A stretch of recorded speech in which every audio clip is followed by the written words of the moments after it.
Fala galera, saudações vascaínas, começando mais um vídeo aqui no canal. Eu sou o Juninho, você está no canal Machão da Gama para mais um giro de notícias, a segunda edição dessa quarta-feira, para a gente atualizar aqui todas as informações sobre o nosso Vasco da Gama. Tem muita coisa para a gente falar. Já temos o adversário definido da primeira fase da Copa do Brasil. Você vai saber aqui todos os detalhes e também quem o Vasco pode pegar na segunda fase da Copa do Brasil. Vamos falar aqui sobre Diego Valois. Lembra dele, jogador que o Vasco insistiu muito ali algumas semanas atrás, 1 ou 2 meses atrás também. Jogador do Talleres de Córdoba, né? A negociação foi interrompida, mas parece que agora tá voltando e a gente vai falar sobre isso aqui. A gente vai falar também de Manu Capasso, que é aguardado no Rio de Janeiro, e de um lateral argentino que teria sido oferecido ao Vasco da Gama. Então, depois da vinheta a gente começa. Antes da vinheta eu conto com você primeiro, deixando aquele likezinho esperto que é muito importante e depois se inscrevendo aqui no canal se você não for inscrito, beleza? Deixou o like, se inscreveu, rodou a vinheta.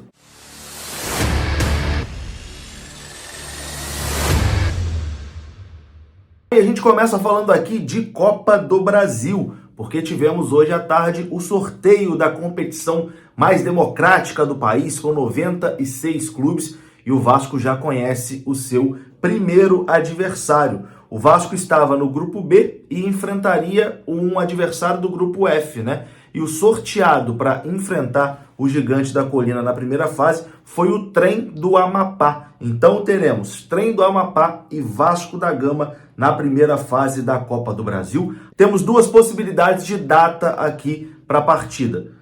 Dia 22 ou 23 de fevereiro, ou então dia 1º ou dia 2 de março.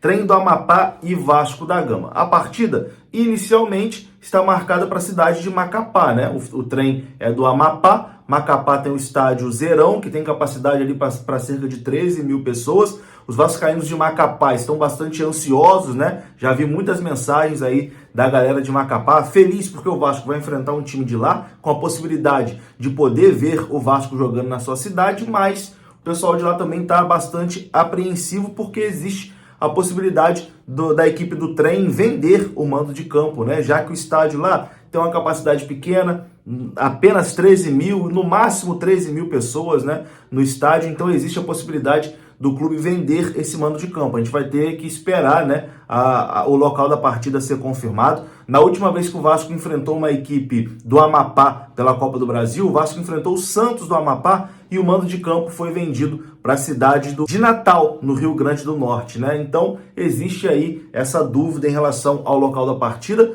mas como o jogo vai ser ou na semana do dia 22 ou na semana do dia 1º de março, a gente deve ter em breve aí uma confirmação do local dessa partida. Ou será em Macapá e existe a possibilidade de ser vendido aí para outros lugares, e aí surge como possibilidade a Arena das Dunas, né, no Rio Grande do Norte, e também a Arena da Amazônia em Manaus. Vamos aguardar e tendo aqui mais informações a gente atualiza. Eu estou na torcida para que o jogo seja na cidade de Macapá mesmo. Quero conhecer o estádio Zerão, estádio que a linha do Equador passa no meio dele. Você está no hemisfério sul e no hemisfério norte. Enfim, é um ponto turístico, né? E se você que está assistindo o vídeo aqui, se você mora aí no estado do Amapá ou mora na cidade de Macapá, deixa aqui embaixo algumas informações, se você acha que o jogo vai ser aí na cidade, ou se já tem um papo aí do jogo ser vendido, enfim, participa aqui com a gente, deixa aí a sua opinião nos comentários. Enfim, primeira rodada, o Vasco encara a equipe do Trem do Amapá, e o Vasco que tem a vantagem no empate, é jogo único, o Vasco se classifica com o empate,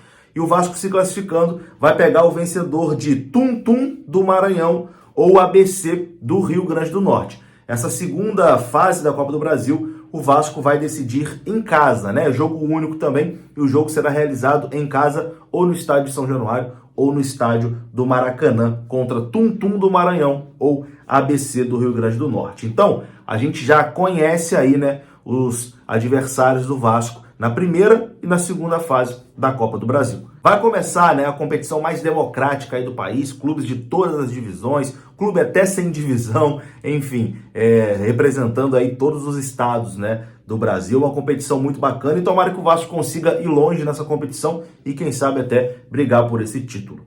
Bom, vamos agora mudar de assunto e falar de Campeonato Carioca, porque o Vasco enfrenta a equipe do Fluminense no próximo domingo. E o Vasco informou agora há pouco, né, nas redes sociais, que os ingressos para os setores norte, que é exclusivo, né, para a torcida do Vasco, e para os setores leste, inferior e Maracanã+, que são de torcida mista, já estão esgotados. Então a torcida do Vasco já esgotou ali o seu setor norte e esgotou também o setor misto, né? A torcida invadindo o Maracanã. O Fluminense disponibilizou apenas 50 mil ingressos e está dificultando bastante também a compra através do site, o site travando toda hora. Enfim, eu comprei meu ingresso hoje pela manhã e foi um sofrimento danado, o site muito, muito ruim. É uma má vontade tremenda da diretoria do Fluminense. Como a torcida deles não tem esse hábito, né, de ir pro estádio, eles estão tentando dificultar ao máximo a ida do torcedor do Vasco para que eles não sejam engolidos no Maracanã. Então o Vasco informou hoje que os ingressos aí para o setor norte e também para os setores leste inferior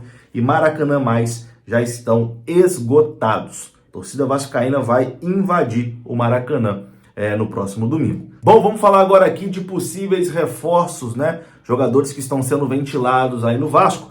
Hoje, a novela Diego Valois ganhou mais um capítulo, né? Uma novela que parecia que já estava encerrada, mas tivemos aí uma atualização. Pois segundo o portal Impacto Desportivo, que é um portal lá de Córdoba, né? Onde o Tajeres é sediado.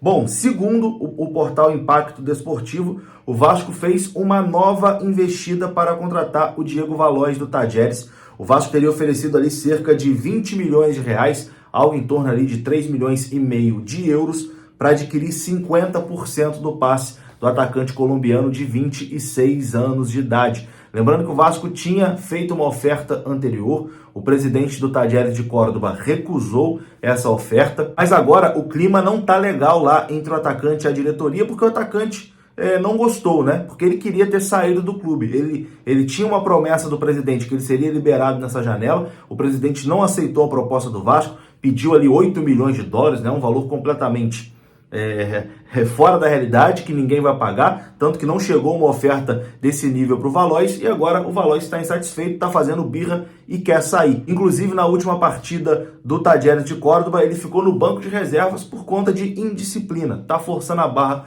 para sair lá do Tajeres de Córdoba. A mesma coisa que fez o Capasso, lembra? O Capasso também começou a forçar uma barra ali para poder ser liberado. O Valois também está fazendo isso. Então, segundo aqui um portal lá de Córdoba, o Vasco fez uma nova investida, né, pelo atacante Diego Valois, e a gente pode ter mais novidades aí sobre isso em breve. Meu amigo, o jogo virou, os jogadores agora forçam para vir para o Vasco, né? Antigamente forçavam para sair. Tendo mais novidades aqui sobre o Diego Valois, a gente traz no canal. Bom, atualizar aqui rapidinho também a situação do Capasso, né, que está praticamente resolvida. Essa novela realmente está chegando aí nos seus capítulos finais. Ontem o companheiro Juan de Lima, do canal do Pedrosa, trouxe a informação que as questões burocráticas entre Vasco e Atlético Tucumã já estavam resolvidas e o atacante deve viajar essa semana ainda para o Rio de Janeiro, onde ele vai assinar o seu contrato de 3 anos com o Vasco da Gama, com uma cláusula ali de opção de renovação por mais uma temporada. Capasso, zagueiro, 26 anos, será mais um reforço do Vasco. E para encerrar esse vídeo aqui, a gente fala sobre o lateral direito Lucas Blondel, do Tigres da Argentina, que teria sido oferecido ao Vasco. Informação aqui da página Palco do Esporte. Esse jogador foi oferecido a Vasco e Botafogo. É um lateral que pertence ao Tigre da Argentina e já foi cogitado no Santos e no Grêmio, mas até o momento nenhuma proposta foi feita. Ele tem 26 anos de idade, foi revelado pelo Atlético Rafaela e joga na equipe do Tigres há algumas temporadas. Eu acho que, apesar do oferecimento, o Vasco não deve avançar nessa contratação, porque o Vasco já tem um lateral direito titular, que é o Puma Rodrigues, e é estrangeiro, né? Então não faria sentido o Vasco contratar outro lateral estrangeiro para ser o reserva. Então o Vasco deve, caso faça uma nova investida num lateral, deve ser num lateral brasileiro. É isso, né? Antes de ir embora, recadinho aqui da Mais Ágil. Você que quer adiantar as parcelas do seu FGTS, você já sabe, né? Vem aqui na descrição desse vídeo, tem o link da Mais Ágil, você clica, vai ser direcionado ao WhatsApp, e lá no WhatsApp da Mais Ágil você vai ser muito bem atendido. Se você tem uma graninha presa lá no seu FGTS e quer adiantar o seu saque, a Mais Ágil te auxilia nessa situação. Mais Ágil, parceira do canal Machão da Gama. Eu vou ficando por aqui. Se você gostou do vídeo, deixa o like, que é importante, se inscreva aqui no canal. Saudações vascaínas, até a próxima.